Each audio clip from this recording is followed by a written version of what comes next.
কি উদ্দেশ্যে আগমন? হে মুনিবর, নাট্যশাস্ত্র বিষয়ে আমাদের মনে কিছু প্রশ্নের উদয় হয়েছে।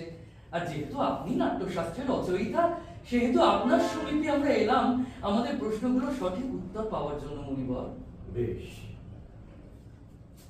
তোমরা দ্বিধাহীন ভাবে প্রশ্নগুলো করতে পারো। বেশ, নাট্যশাস্ত্রের উৎপত্তি কিভাবে মুনিবর? এর ভবিষ্যৎ কি মনিবর? তোমরা একটা খুব সুন্দর প্রশ্ন করেছো। এটা শুধু নাটক নয়, জীবনের মর্ম বোঝারও একটা মাধ্যম। ত্রেতা যুগে মানুষ যখন কাম আর লোভের বশবর্তী হয়ে অধর্ম ও দেশে লিপ্ত, তখন দেবরাজ ইন্দ্র প্রজাপতি ব্রহ্মার সমীপে উপস্থিত হয়ে বলেন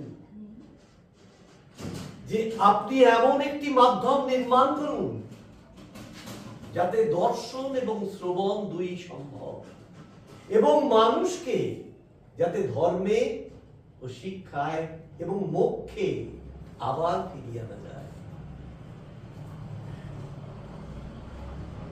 বেদই তো তাহলে সমস্ত জ্ঞানের আধার, তাহলে আবার এই নতুন করে না, বলছিলাম যে জগতের সমস্ত রহস্যই তো বেদের মধ্যে লুকিয়ে আছে, তাহলে পঞ্চম বেদ হিসেবে মানে আরেকটি বেদের প্রয়োজন কি মুনিবর? আসলে যাতে সমস্ত মানুষের কাছে এটা গ্রহণযোগ্য হয়, বেদ মানুষকে শিক্ষা এবং ধর্মে ব্রতী করতে পারে।